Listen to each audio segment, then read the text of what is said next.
Hello dear students, welcome. आप सबका बहुत बहुत स्वागत है। आज मैं आपको असेसमेंट 5 करवाने जा रहा हूँ। ये हिंदी मीडियम की रहेगी, सामाजिक विज्ञान की कक्षा 8वीं की 21 अक्टूबर की रहेगी।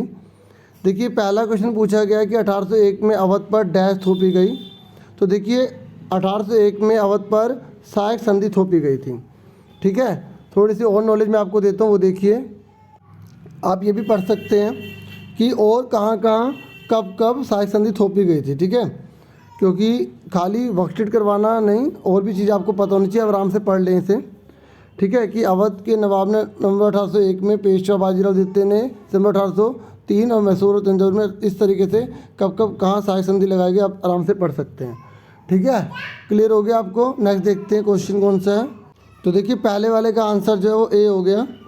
उसके बाद नेक्स्ट देखिए आपकी जो बुक है ना, हिस्ट्री की, चैप्टर नंबर 2 से है। ठीक है, और बाकी जितने भी है ना, वो चैप्टर नंबर आपके 5 से हैं, जो 1857 के बाद का है। ठीक है, आप अपनी बुक में ज़रूर देखना, इतिहास की बुक खोल के। ठीक है, तो बैरकपुर में एक युवा सिपाही ने अपने अफसरों के खिलाफ विद्रोह कर दिया। तो कौन था वो? तात्या टोपे थे, मंगल पांडे थे, नाना साहब थे, इनमें से कोई नहीं, तो मंगल पांडे थे। ठीक है, इनको फिर मार दिया गया था। उसके बाद फिर सिपाहियों का विद्रोह हुआ, जिनमें उन्हें गाय और सूअर की चर्बी वाले जो करतूत है उसे मना कर दिया। ऐसे ऐसे था। कहानी पढ़ना, चैप्टर पढ़ना, चैप्टर पढ़ के किया करोगे तो बेनिफिट मिलेगा। बेगम हजरत महल ने कहाँ अंग्रेजों के खिलाफ विद्रोह को बढ़ावा देने में बढ़ चढ़ कर हिस्सा लिया था? तो वो उसने लिया था लखनऊ में। ठीक है, लखनऊ में लिया था। और इनके जो बेटे थे उन्होंने भी काफ़ी कुछ करा। चैप्टर पढ़ना। किस मुगल बादशाह ने विद्रोही सिपाहियों के 1857 के विद्रोह का नेतृत्व करने की मांग को स्वीकार कर लिया? बताओ, किस मुगल बादशाह ने कहा था चलो ठीक है, मैं तुम्हारे साथ विद्रोह में भाग लेने के लिए तैयार हूँ? तो वो कौन थे? बहादुर शाह जफर थे। ठीक है, डी आंसर है इसका। उसके बाद नेक्स्ट है निम्नलिखित में से किस शासक ने बिहार में 1857 के विद्रोह का नेतृत्व किसने किया? मतलब बताना है कि बिहार में कौन व्यक्ति था जो नेतृत्व कर रहा था विद्रोह का, मतलब अंग्रेजों के खिलाफ लड़ रहा था। तो वो लड़ रहे थे कुंवर सिंह। ठीक है, बिहार के थे ये कुंवर सिंह जी, और इन्होंने बहुत लड़ाई लड़ी है अंग्रेजों के खिलाफ। ठीक है, तो उसके बाद नेक्स्ट है छठा। अंग्रेजों ने 1857 के विद्रोह को दबाने की कोशिश की बल से, वफादार भूस्वामियों के लिए इनामों का ऐलान करके, ए भी दोनों। तो देखो, दोनों का प्रयोग करा था उन्होंने, सेना का भी इस्तेमाल करा, बल का भी, और इनाम देकर भी। तो इसका आंसर सी है। नेक्स्ट है सातवां। ये कह रहा है 1857 के विद्रोह के बाद भारत के गवर्नर जनरल को ओहदा दिया गया। देखो, ब्रिटिश सरकार ने फिर, जब आप लास्ट चैप्टर के पेजेस पर आ जाएंगे तो देखा, आप पढ़ेंगे किस तरीके से ब्रिटिश सरकार ने दोबारा से पूरे देश पे कंट्रोल कर लिया। तो उसके बाद उन्होंने जनरल को वायसराय कहना शुरू कर दिया। क्या कहना शुरू कर दिया? वायसराय। बी आंसर है इसका। कह रहा निम्नलिखित में से कौन सा 1857 के विद्रोह का परिणाम था? मतलब कौन सा रिजल्ट निकला जब 1857 का विद्रोह हो गया? तो क्या अंग्रेजों ने क्या तरीका अपनाया? फिर क्या करा? सेना में भारतीय सैनिकों का अनुपात घटाया, बिल्कुल सही। गोरखा, सिख, पठान सैनिकों की संख्या बढ़ाई गई। अब अंग्रेजों ने कहा अलग अलग रखेंगे तो सब पर कंट्रोल हो पाएगा और सब एकजुट नहीं हो पाएंगे, इसलिए अंग्रेजों ने क्या करा? सबको अलग अलग को अपनी सेना में भर्ती कर दिया।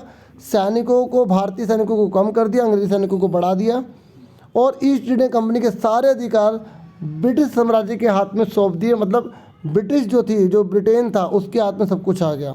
तो इसका डी आंसर है। ठीक है, ठीक है। नेक्स्ट है 9th और 10th। आपको पता होना चाहिए कि कथन और कारण क्या होते हैं। सबसे पहले ऐसा कोई भी क्वेश्चन आता है, हमें देखना पड़ता है कि दोनों ट्रू हैं या फॉल्स हैं। ठीक है, उसके बाद देखना पड़ता है जो कारण लिखा है, क्या इसी वजह से ये चीज़ घटी थी? क्या इसी वजह से ये चीज़ घटी थी? ये पता लगाना है। अब देखते हैं पहले सत्य असत्य। तो आप चैप्टर पढ़ेंगे, बिल्कुल सेम ये लाइन लिखी मिलेगी आपको। 1830 के बाद कंपनी ने ईसाई मिशनरियों को खुलकर काम करने की छूट दे दी, बिल्कुल सही है ये। और 1850 में एक नया कानून बनाया गया जिससे ईसाई धर्म को अपनाना और आसान हो गया। देखिए, ये लिखा है कि ईसाई मिशनरियों को खुलकर काम करने की छूट दी गई। क्या इसका कारण यही था कि ईसाई धर्म अपनाया गया था या आसान हो गया था 1850? देखो, 1850 तो भविष्य में आया था ना, और कोई भी जो कारण होता है वो पहले होता है। ठीक है, जैसे कारण आपका क्या है कि आप पढ़ क्यों रहे हैं? ठीक है, कारण क्या है? आपको अच्छे नंबर लाने इसलिए आप पढ़ रहे हैं। ठीक है, तो कारण आपका पहले से डिसाइड है ना, अच्छा पढ़ रहे हैं तो भविष्य में जो चीज़ होनी है उसके बारे में आप कैसे पूरा सही से आंकड़ा तय करेंगे? ठीक है, ये तो भविष्य में 1850 में एक नया कानून बनाया गया। अगर ये ऊपर होता ये नीचे होता तो हम कहते, जैसे ये लिखा है ना 1850 में एक नया कानून बनाया गया जिससे ईसाई धर्म को अपनाना और आसान हो गया। तो इसका कारण था कि 1830 के बाद कंपनी ने ईसाई मशीनरी को खुलकर काम करने की छूट दी, तभी होता।